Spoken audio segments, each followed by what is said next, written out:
पाकिस्तान में मुस्लिम लीग नून ने अपनी हुकूमत के पहले मुआशी बजट में कई नए टैक्स न सिर्फ आयद किए बल्कि कई शोबों में पहले से मौजूद टैक्सों में भी इजाफा कर दिया है। खास तौर पर ऐसे अफराद जो टैक्स फाइलर नहीं हैं, हुकूमत ने एक तरह से उनके गिर्द मुआशी घेरा तंग करने की कोशिश की है। सिर्फ रियल स्टेट के शोबे में नॉन टैक्स फाइलर्स पर 45% टैक्स आयद किए जाने के बाद इस मार्केट में एक भूचाल की कैफियत है, जबकि कारोबारी बिरादरी इस इकदाम को रियल स्टेट की सनत को बिठाने के मुतरादिफ करार दे रही है। वफाकी बजट के बाद मुल्क के आबादी के लिहाज से सबसे बड़े सूबे पंजाब की हुकूमत ने सूबाई बजट में अलहदा से रियल स्टेट पर कई टैक्स लगाए हैं।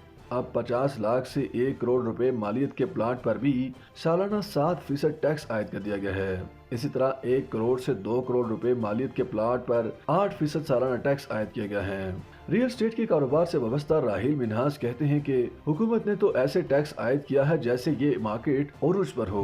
पिछले 2 बरसों से पाकिस्तान की इस सनत में चल क्या रहा है, ये किसी भी रियल स्टेट से वाबस्ता शख्स से पूछे तो आपको समझ आ जाएगी। 2 साल से इन्वेस्टर रुका हुआ है और मार्केट जामद है। जिन प्रोजेक्ट्स के ऐलान हो चुके थे उनके तरक्याती काम ठप पड़े हैं। सरमाकारों ने हाथ खींच लिया है। जब खरीदो फरोख्त नहीं हो रही तो मार्केट पर मजीद टैक्स लगाने से सूरत हाल बेहतर तो नहीं हो सकती। जो पहले सरमाकारी कर चुके हैं उनको अपना पैसा फौरी तौर पर वापस आता दिखाई नहीं दे रहा।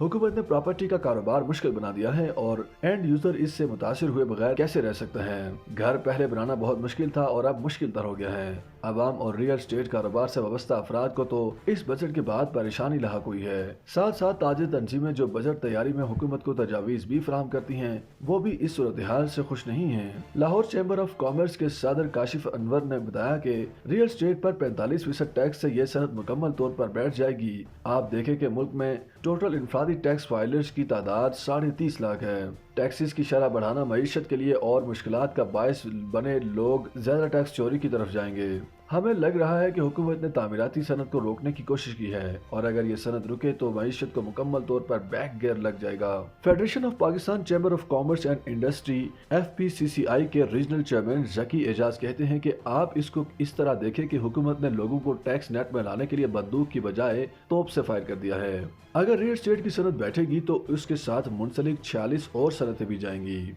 सीमेंट सरिये से लेकर हर वो कारोबार जो एक घर बनाने में इस्तेमाल होने वाला मटेरियल सप्लाई करता है। इसलिए ये तो हमारी समझ में नहीं आया क्योंकि हमें ग्राउंड पे ये मामला ऐसे चलते दिखाई नहीं दे रहा। लागू किए गए इजाफी टैक्स पर बात करते हुए वजीर इत्तलात अज़मा बुखारी ने कहा, पंजाब का बजट एक अवाम दोस्त बजट है जिसमें टैक्स की कुछ कैटेगरीज तब्दील हुई हैं, बल्कि हुकूमत ने अपना घर स्कीम के लिए 10 अरब रुपए मुख्तस किए हैं जो लोगों को आसान शराइत पर कर्जों की सूरत में मिलेंगे जिससे वो अपना घर बना सकेंगे।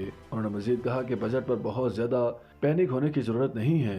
कुछ हल्के बिला वजह ड्रामाई सूरत हाल पैदा कर रहे हैं, ऐसा कुछ भी नहीं। मुस्लिम लीग नून की हुकूमत मईशत को वापस अपनी पटरी पर लाने में बड़ी हद तक कामयाब हो चुकी है। ये 1-2 साल ही थोड़े मुश्किल हैं, फिर इन फैसलों के समरात बराह रास्त अवाम को पहुंचना शुरू हो जाएंगे। YouTube पर गूगली न्यूज देखने के लिए youtube.com की सर्च बार में गूगली न्यूज TV टाइप करें। गूगली न्यूज के पेज पर सुर्ख रंग के सब्सक्रिप्शन वाले बटन पर क्लिक करना ना भूलिए। YouTube पेज पर अपलोड होने वाली वीडियोस से बाखबर रहने के लिए बेल आइकन पर क्लिक कीजिए। आपको हर नई वीडियो के बारे में नोटिफिकेशन मौसूल हो जाएगा।